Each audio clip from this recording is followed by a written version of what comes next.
aku ngerasain banget gitu bahwa musik juga yang akhirnya membawa aku kepada proses perjalanan spiritual aku secara pribadi gitu ya. Bagaimana aku bertemu dengan banyak sekali orang, belajar dari banyak sekali orang. Kemudian di proses bermusiknya itu sendiri juga ada momen-momen yang menurut aku sangat privat gitu. Wow, aku tidak pernah menyangka bahwa lagu yang aku tulis itu bisa punya impact sebesar itu untuk orang gitu. Nah itu pengalaman itu kemudian memberikan aku satu perspektif baru bahwa kayaknya nggak bisa lagi deh nulis asal-asalan. Dan aku sebenarnya yang aku paling takut itu adalah naik panggung dengan perasaan sombong.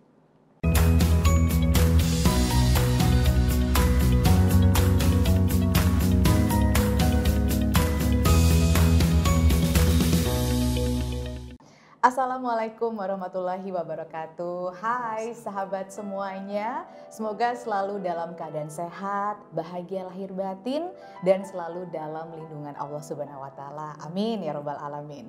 Senang sekali saya Aliza Harun bisa menjadi bagian dari kerjasama Bincang Syariah dan juga Komuji Jakarta di talk show Cerita Musisi. Kita bisa melihat sisi lain dari seorang musisi yang tampak dari luar tuh glamor ya.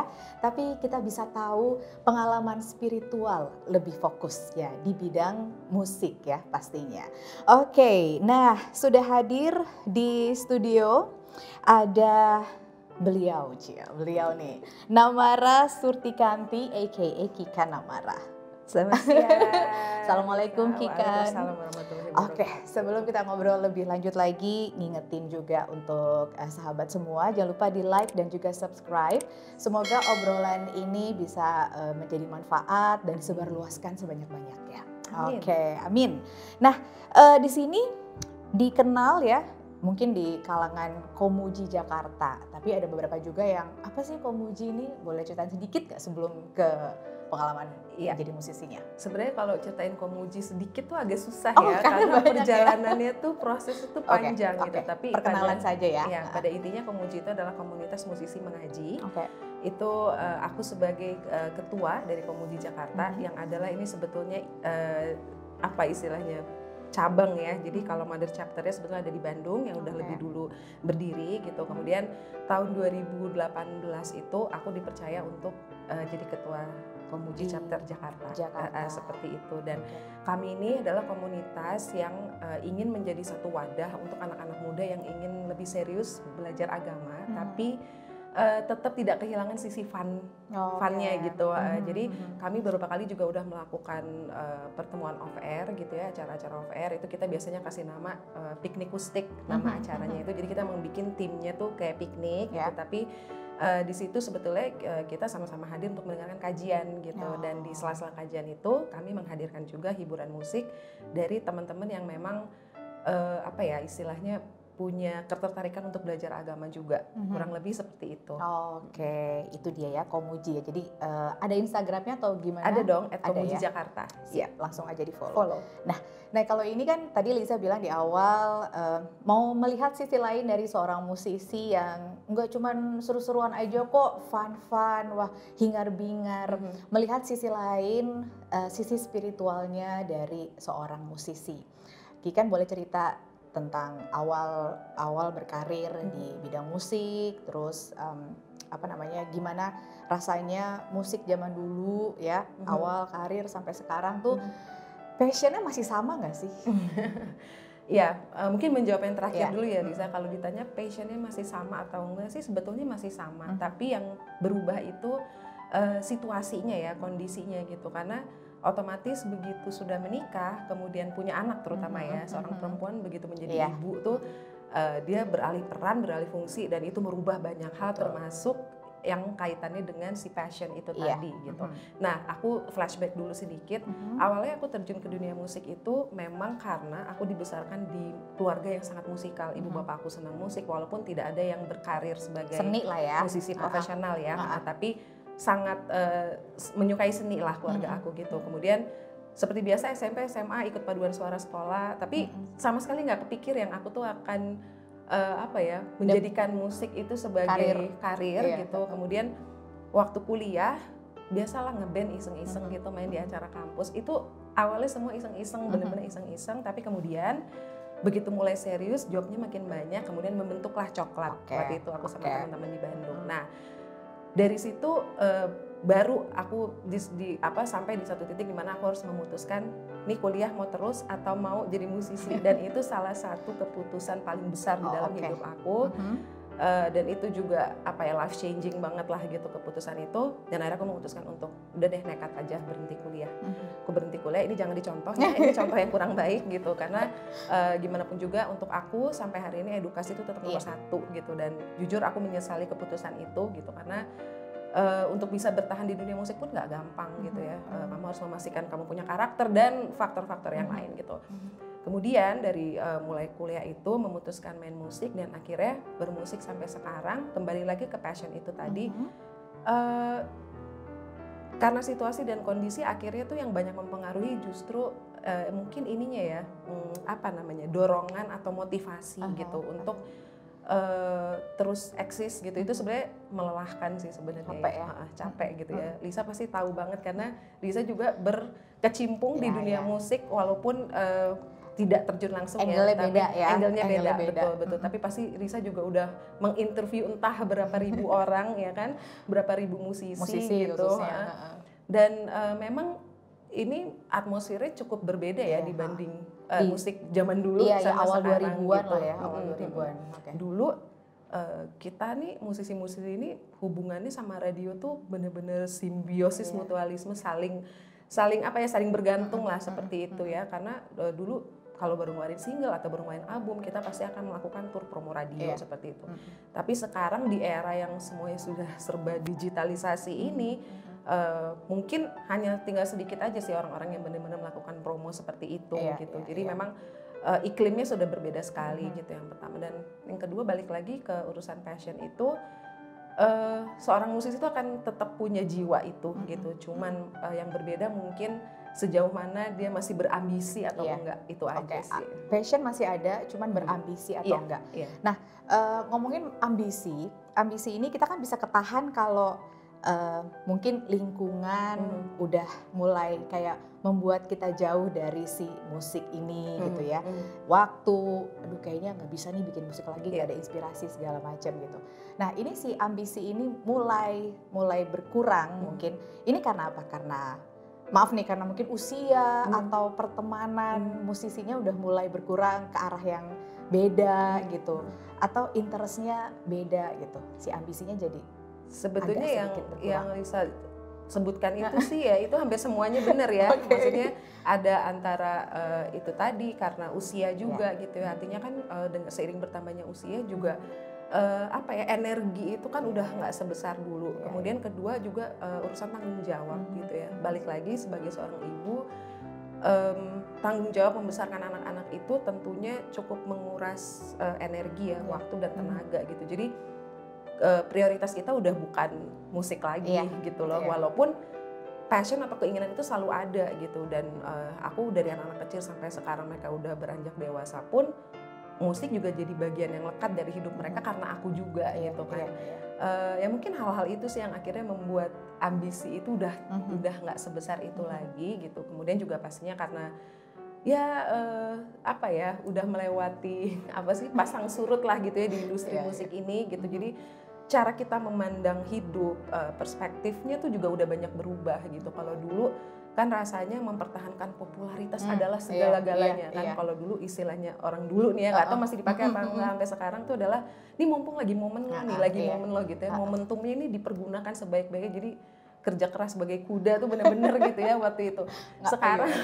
Sekarang tuh mungkin kalau istilahnya tuh bisa disebut udah nggak butuh pengakuan gitu. Atau mungkin juga karena usia sudah semakin dewasa, sudah mulai belajar tentang dunia tuh udah mulai dikesampingkan lah sedikit demi sedikit gitu ya. Nah apakah ada pengaruh juga, balik lagi ke awal kita mau lihat sisi spiritualnya seorang musisi, apakah itu juga ada pengaruh di Kikan dalam bermusik? Pasti. Jadi agak mundur dikit gitu, dikit. Kalau ditanya ada pengaruh atau enggak itu pasti ya. karena sesungguhnya kan kita semua ini tuh pasti berproses ya, kita manusia tuh berproses gitu. Nah, cuman masalahnya prosesnya beda-beda itu aja gitu ya. Aku ngerasain banget gitu bahwa musik juga yang akhirnya membawa aku kepada proses perjalanan spiritual aku secara pribadi gitu ya. Bagaimana aku bertemu dengan banyak sekali orang, belajar dari banyak sekali orang. Kemudian di proses bermusiknya itu sendiri juga ada momen-momen yang menurut aku sangat privat gitu, yang wah ini nggak pernah terbayang gitu di kepala aku bahwa aku akan mengalami momen-momen seperti ini. Ada merasa ada hubungan khusus dengan sang pencipta gitu ya. Rasanya tuh seperti apa tuh? Pasti kan ada triggernya gitu kan, trigger yang ngebuat ini kayaknya disisit gitu, ini momen dimana pengen lebih dekat gitu. Ya, mungkin yang aku bisa ceritain ya, yang pertama tuh, jadi dulu aku tuh kalau nulis lagu, itu bener-bener lagu itu aku tulis sebagai bentuk ekspresi, entah itu kekecewaan, kemarahan, kesedihan misalnya, atau bahkan kegembiraan, walaupun jarang sih yang gembira. Karena aku jauh lebih gampang nulis lagu saat kondisi ekstrimnya tuh lagi di bawah gitu ya. Nah, sampai suatu hari, aku waktu itu udah merilis lagu Karma gitu ya, dan suatu hari aku dikontak sama orang yang aku nggak kenal gitu, dikontak lewat email gitu, masih zaman email waktu itu. Terus dia bilang gini, Kak Gikan, aku hanya ingin mengucapkan terima kasih karena lagu yang kakak tulis yang berjudul Karma itu sungguh menguatkan aku, karena aku hampir saja mengakhiri nyawaku sendiri. Setelah dia ditinggal dalam keadaan hamil gitu, dan ditinggalkan begitu saja sama dia udah menikah ya, tapi terus pasangannya menghilang meninggalkan dia, tapi dari lagu Karma itu dia mendapat kekuatan. Jadi kuat ya. Itu buat aku, wow, aku tidak pernah menyangka bahwa lagu yang aku tulis itu bisa punya impact sebesar itu untuk orang gitu. Nah itu pengalaman itu kemudian memberikan aku satu perspektif baru bahwa kayaknya nggak bisa lagi deh nulis asal-asalan. Maksudnya kamu tuh punya power lewat lirik, lewat lagu itu bisa ada mempengaruhi gitu, betul, ada betul itu banyak. Bisa menginfluence orang gitu ya. Nah dari situ tuh bener-bener kayak nih berarti nggak bisa sembarangan lagi nih kalau nulis lagu. Padahal dulu ya zaman aku muda-muda tuh kayaknya apa aja pengen dibikin lagu gitu, apa aja pengen ditulis gitu. Bahkan dulu kayaknya nggak ragu-ragu untuk mengajak orang tuh kayak self destruct sama-sama gitu loh, kayak nih kalau lu lagi marah lu boleh gini, kalau lu lagi sedih lagi patah hati nih kayak gini gitu ya. Kayak gitu. Itu dulu benar-benar nggak peduli. Tapi sejak momen aku di email orang dan orang itu mengatakan seperti itu bagi aku pribadi juga seperti apa ya? Bukan teguran sih, tapi seperti kayak Tuhan lagi ngasih tahu aku, ini loh yang aku titipin ke kamu. Jangan disalahgunakan gitu. Kamu dapat bakat untuk menulis, menceritakan lewat musik tuh dipakai yang bener gitu ya. Betul. Oke. Nah, ada gak sih kayak dalam bermusik tuh ada satu istilahnya tuh ritual untuk ya biasalah kalau berdoa, kalau kita mulai manggung gitu ya berdoa. Tapi ada nggak punya ritual khusus kayak Maha Kuasa gitu ke Allah? Sebelum bikin lagu mungkin gitu, tahajud dulu mungkin biar aduh nih semoga lagunya laku, jadi aku mau tahajud dulu gitu. Itu nggak boleh, ya kan gitu. Kita nggak tahu ya kan, namanya juga dulu belum belajar, belum paham kan ya. Ikan alhamdulillah aku belum pernah. Iya. Ini kamu memberi aku ide sebenarnya. Iya juga ya, kenapa aku nggak pernah gitu dulu. Semoga terdapat banyak hits, biar sedekah gitu kan. Gimana. Aku sebetulnya ya kalau di antara sekian banyak proses main musik itu, yang paling menegangkan buat aku tuh selalu manggung dibanding nulis lagu. Karena aku jujur aja kalau nulis lagu gitu ya, atau lagi produksi lagu, lagi rekaman atau apa, aku alhamdulillahnya tuh nggak pernah sih punya beban besar untuk berpikir bahwa ini bakal laku nggak ya, ini bakal itu.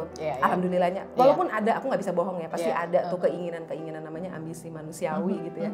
Nah, tapi selalu tetap yang paling menegangkan itu kalau mau manggung. Jadi justru ritual aku tuh banyaknya kalau mau manggung. Jadi kalau bikin lagu biasa aja ya? Biasa aja. Nah kalau mau manggung itu nggak peduli mau itu acaranya di kafe, di lapangan terbuka, di ballroom hotel, mau yang penontonnya cuma 5 orang, 100 atau 10.000 orang, tegangnya sama. Nah jadi itu kalau tim manajemen aku, kru aku semua udah hafal, anak-anak band aku udah hafal bahwa kalau mau manggung mendingan jangan ngobrol. Aku jangan diajak ngomong gitu. Karena lagi sibuk dengan pikiran sendiri, mencoba kontemplasi gitu ya. Pokoknya aku akan kayak bangun pagar gitu ya, kayak benteng gitu, karena sesungguhnya itu cara aku menurunkan level kecemasan gitu ya, atau stage nerve itu tadi gitu. Aku memang sangat ini sih, maksudnya kalau lagi di momen-momen kayak gitu tuh mending diem ya, mending diem dan aku nggak tahu ini jelek apa bagus ya, tapi disitulah di momen itu aku benar-benar kayak memohon pada Allah gitu, bahwa Allah kasih aku ketenangan hati. Dan apa ya, sebenarnya yang aku paling takut itu adalah naik panggung dengan perasaan sombong. Itu yang paling ditakutin. Padahal ya, biasanya manusia biasa pada umumnya nih ya, udah naik ke atas panggung diliatin segitu banyak orang kan ngerasa paling hebat ya. Maksudnya kan ini betul, gue lagi ngomong nih, lo pasti lagi dengerin, apalagi gue punya fans banyak gitu kan ya. Ini enggak, kan malah bisa sampai di situ juga proses lagi. Saya. Jadi kalau diinget-inget lagi dulu, semoga jangan sombong gitu doanya. Karena dulu nggak pernah gitu doanya. Dulu naik panggung tuh emang berasanya kayak aku yang punya panggung, aku yang hebat gitu. Orang-orang ini datang semua mau nonton aku gitu kan. Jadi gitu ya. Naik panggung tuh takabur aja gitu.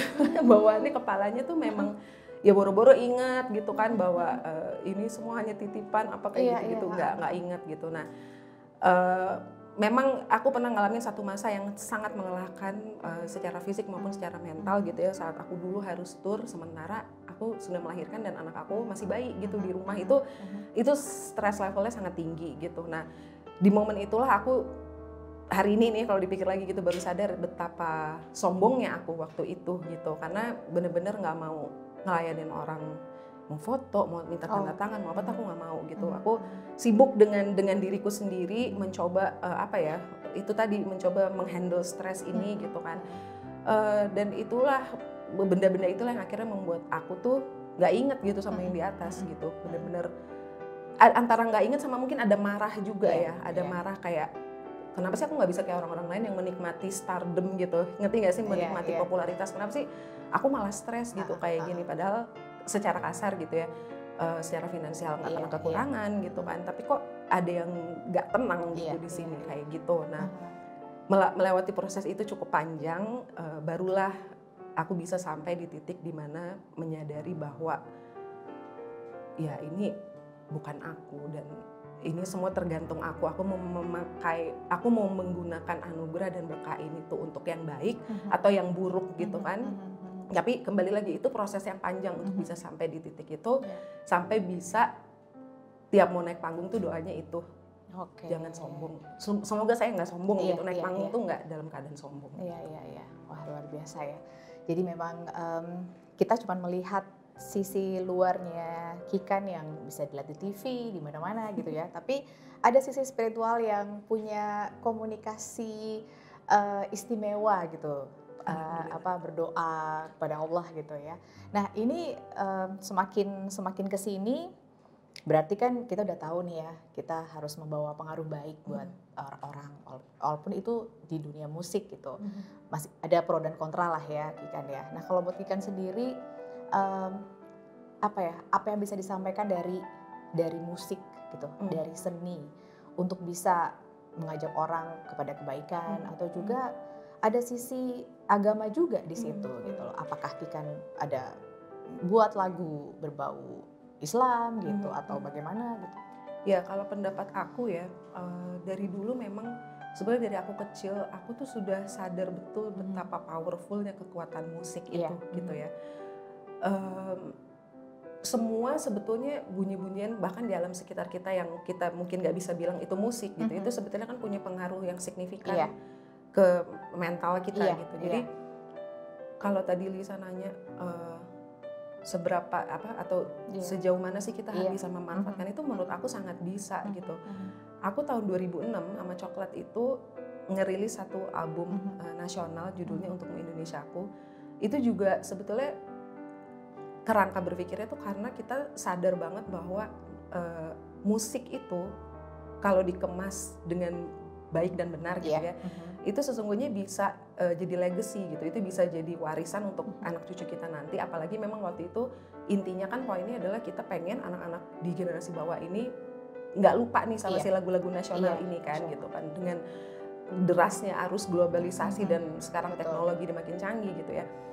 Itu hanya salah satu contoh aja. Kalau mau lebih spesifik lagi, menurut aku kalau kita bicara di ranah agama gitu ya, atau tema-tema religius kayak gitu, itu apalagi itu bisa sangat impact-nya bisa luar biasa kalau menurut aku gitu. Aku kenal beberapa orang musisi yang menurut aku punya karya yang apa ya, bukan hanya bagus gitu, tapi dahsyatnya itu bisa masuk gitu ya. Itu bisa nembus gitu loh. Jadi kayak seolah-olah kita terwakilkan gitu sama lagu, sama lirik yang dia buat gitu ya, seolah-olah seperti itu. Dan buat aku orang-orang ini nih gini deh, musisi itu banyak yang jago, banyak yang berbakat, banyak yang bagus lah seperti itu ya. Tapi nggak banyak musisi yang menurut aku bisa dengan tepat menumpahkan pengalaman spiritualnya menjadi satu karya yang bagus, dan bagus itu nggak hanya untuk dia sendiri gitu, tapi untuk semua orang yang dengar gitu. Dan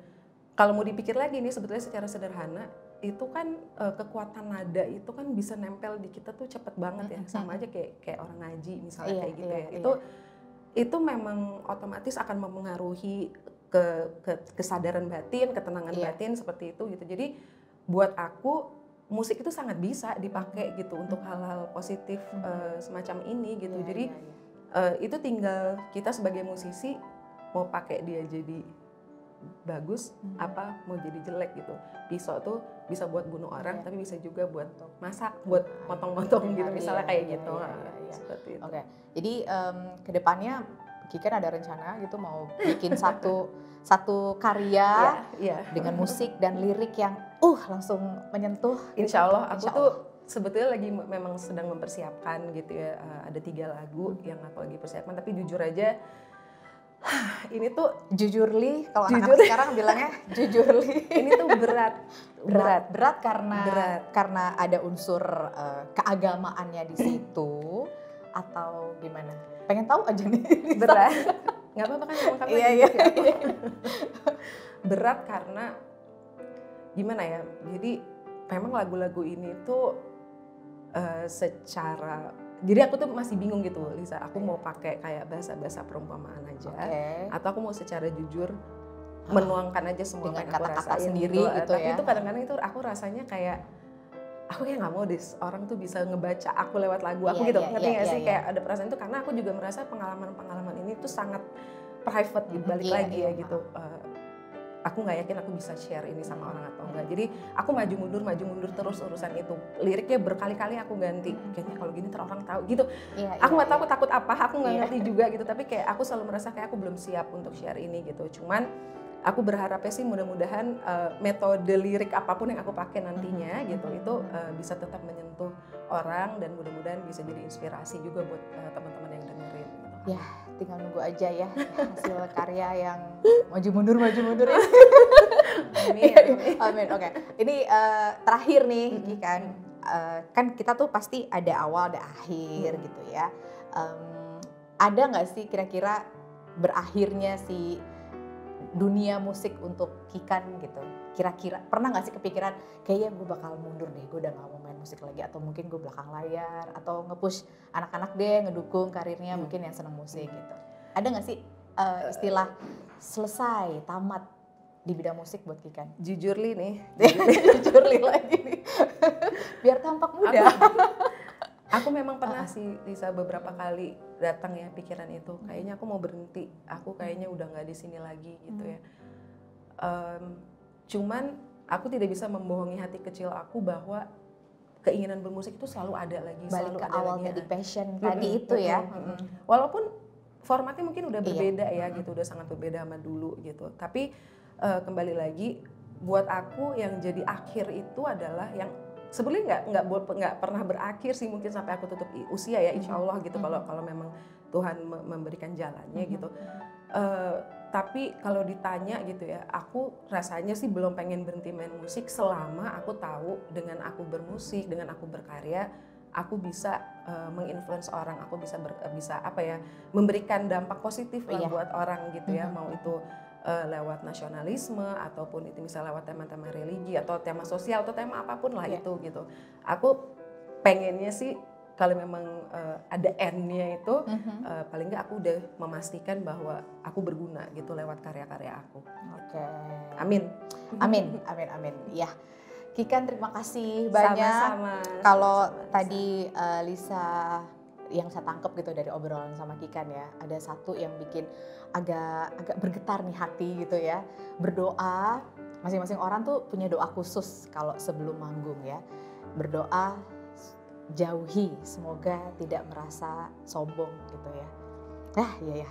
Jadi di reminder sama Kikan gitu. Apapun profesi kita, kita bertemu dengan orang banyak. Kita tuh suka ini ya, Kikan suka melabeli dan dilabeli gitu ya, dilabeli seorang musisi, seorang narasumber gitu ya, seorang influencer. Itu kadang tanpa disadari buat kita jadi yang benar. Ya, gitu ya.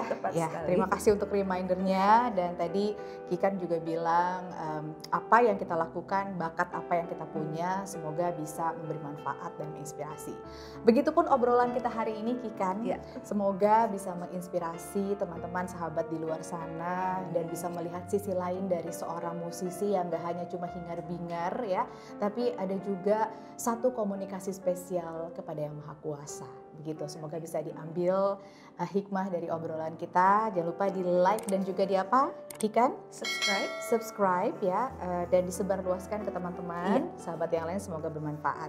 Dan selesai sudah obrolan kita, Kikan sehat-sehat selalu. Sama-sama. Sukses, salam buat keluarga. Sama-sama. Dan terima kasih kepada Kementerian Agama yang sudah mendukung acara ini. Dan juga sekali lagi terima kasih untuk Kikan dan juga tim yang mendukung acara ini. Sampai ketemu lagi. Liza Harun pamit. Assalamualaikum warahmatullahi wabarakatuh.